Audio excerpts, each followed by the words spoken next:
अध्याय 5 कर्मयोग कृष्ण भावना भावित कर्म। ज्ञानी पुरुष दिव्य ज्ञान की अग्नि से शुद्ध होकर बाह्यत सारे कर्म करता है, किंतु अंतर में उन कर्मों के फल का परित्याग करता हुआ शांति, विरक्ति, सहिष्णुता, आध्यात्मिक दृष्टि तथा आनंद की प्राप्ति करता है। अर्जुन ने कहा, हे कृष्ण, पहले आप मुझसे कर्म त्यागने के लिए कहते हैं और फिर भक्तिपूर्वक कर्म करने का आदेश देते हैं। क्या आप अब कृपा करके निश्चित रूप से मुझे बताएंगे कि इन दोनों में से कौन अधिक लाभप्रद है?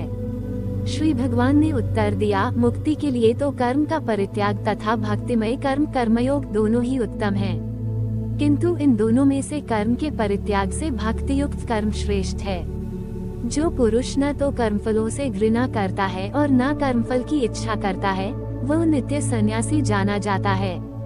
हे महाबाहु अर्जुन, ऐसा मनुष्य समस्त द्वंद्वों से रहित होकर भवबंधन को पार कर पूर्णतया मुक्त हो जाता है।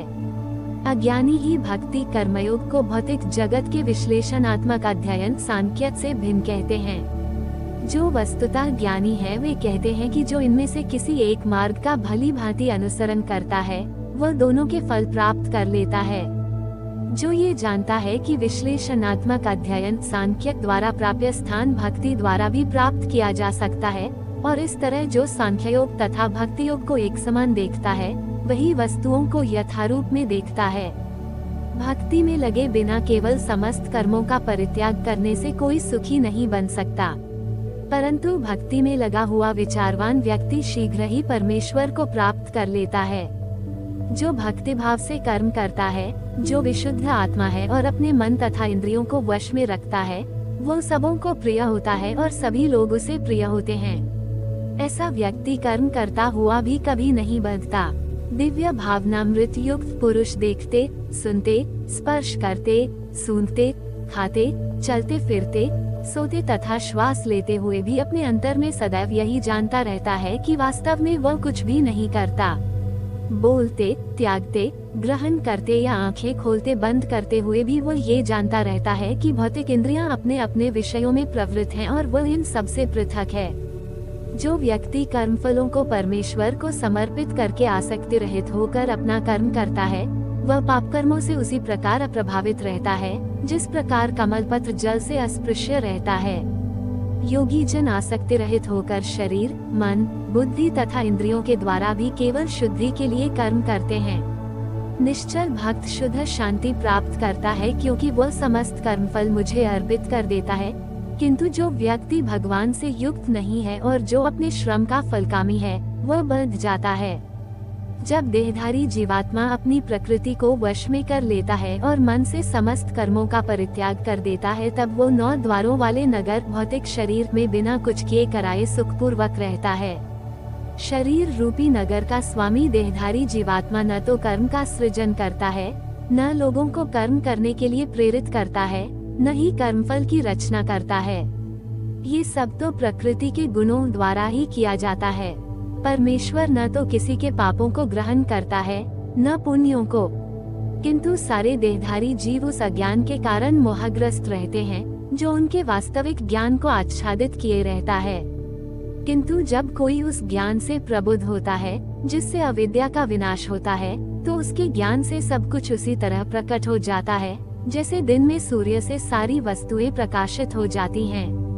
जब मनुष्य की बुद्धि, मन, श्रद्धा तथा शरण सब कुछ भगवान में स्थिर हो जाते हैं, तभी वह पूर्ण ज्ञान द्वारा समस्त कल्मश से शुद्ध होता है और मुक्ति के पथ पर अग्रसर होता है।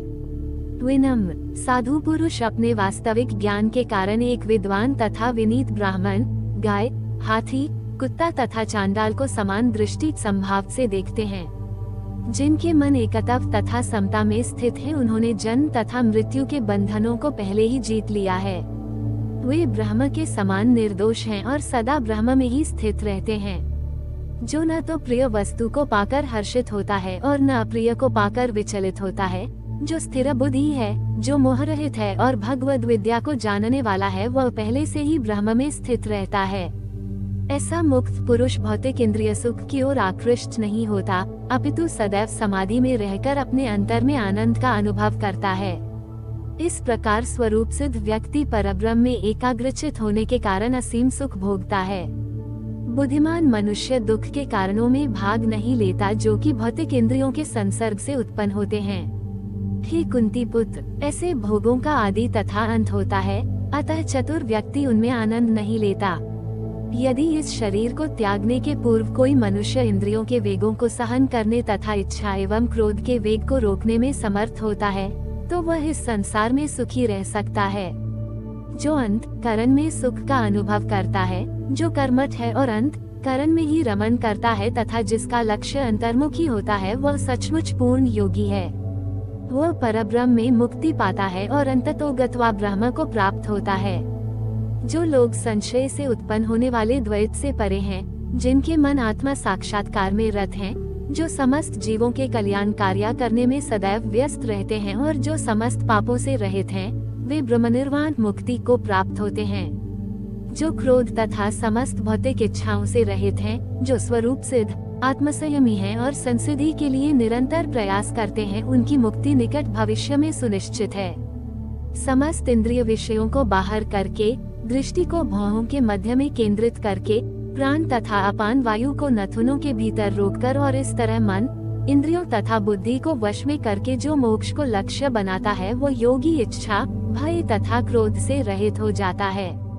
जो निरंतर इस अवस्था में रहता है, वह अवश्य ही मुक्त है। मुझे समस्त यज्ञों तथा तपस्याओं का परम भोक्ता, समस्त लोकों तथा देवताओं का परमेश्वर एवं समस्त जीवों का उपकारी एवं हितैषी जानकर मेरे भावनामृत से पूर्ण पुरुष भौतिक दुखों से शांति लाभ करता है।